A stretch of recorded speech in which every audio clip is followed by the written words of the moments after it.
Good morning, everybody. This is Michelle with Pooch Parenting, and I got an interesting request this morning from a mom who wanted to join my free Facebook group called Parenting Kids and Dogs.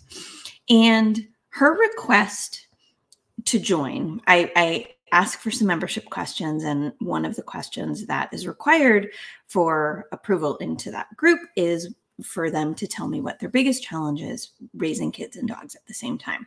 This helps me to know that the group is filled with parents who are raising kids and dogs at the same time. And it also lets me know what kind of content you need so that I can support you through this crazy, chaotic experience that is living with kids and dogs together. And I love this is like so informative, and I have a big spreadsheet with everybody's reasons of what they need. And the woman's answer this morning, I'm going to paste it here.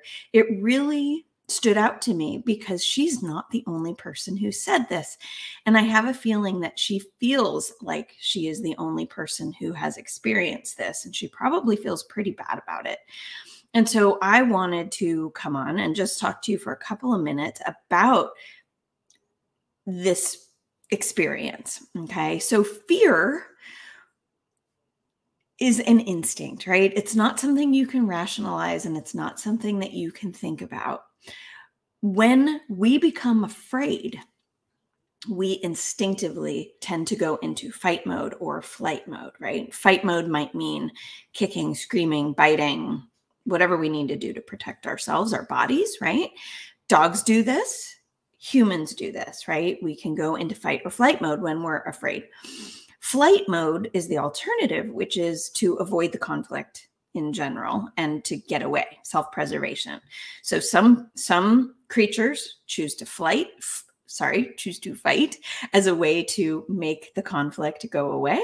I can make it stop if I kill it, hurt it, make it leave, or I can choose to leave. Now, in this particular case, this mama was frustrated and having a hard time because her toddler is experiencing fear around their puppy. And so he hits and kicks at the puppy. Okay. So this is unfortunately can be normal, right? And I want to just address, first of all, that this is hard. And I'm really sorry that you're going through this. Now, posting that kind of a comment in most Facebook groups is going to get you yelled at because people are going to tell you that you're a terrible person for allowing your kid to hit and kick your dog. They may say that your child is a monster and all this stuff. And it's really easy for people to judge, right? And on first glance, when I read that, I went, oh no, poor puppy, right? And that is true. And we need to acknowledge that. But moving forward, we need to be constructive, right? So we need to look at the situation. We need to try to understand what's happening and then take action to prevent it from happening again, right? So the toddler is only hitting and kicking the dog because the toddler is afraid. The toddler is terrified. So what do we need to do? Well, the first thing that we need to do is we need to make sure that the toddler feels safe. Because if the toddler doesn't feel safe, the toddler is going to act out. The toddler's not thinking about this. The toddler isn't choosing to be physical and have an altercation with this puppy. The toddler is just reacting instinctively. So we need to prevent the puppy from doing anything around the toddler where the toddler can become volatile or feel poorly about the interaction, right? So that's the number one thing. We need to prevent the puppy from doing anything around the toddler that could cause a problem.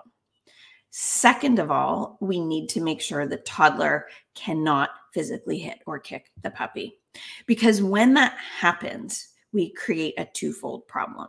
We have a toddler who's terrified of the dog, and then we end up with a puppy who becomes afraid of children because children hurt me, right? That's what they think. Children hit me, children kick me.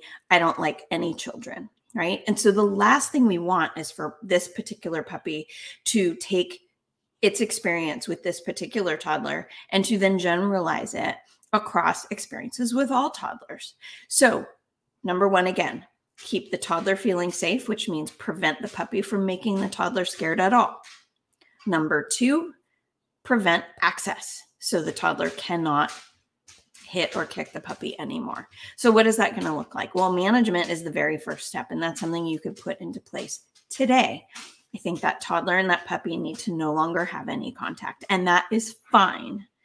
It's not cruel. You're not isolating anyone. You're not saying, dog, you need to live in another room or outside, and child, you need to live in only one room of the house. You're not doing that. But what you're doing is you're putting safety precautions into place.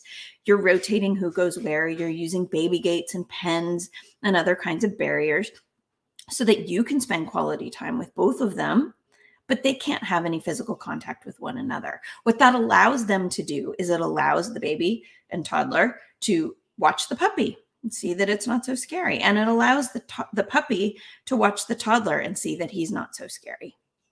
So you need this management strategy first, and then we can bring in training and other strategies to work with getting the kind of dog behavior that is appropriate around your child. But baby dogs, it's inappropriate to ask a baby dog to always behave a certain way that's like perfect. And it's absolutely developmentally inappropriate to ask a toddler to behave in a certain way that's perfect, because both of them are babies. So essentially we're dealing with two babies at a time. Neither one can make good choices on their own. And so we have to step up as a parent, and we need to be responsible and prevent any future negative feelings from happening, both from the child side and from the dog side. So I hope you found that helpful. I did want to let you know that if you want ongoing support for your kids and dogs, I have a great membership called the Pooch Parenting Society. You can get on the wait list here. I'm going to be opening doors at the end of September in honor of my 50th birthday. And I provide support like this so that I can help you get through the day and through all of the developmental changes as your dog and toddler grow up together. All right. Have a wonderful day, everybody. I hope you found this helpful.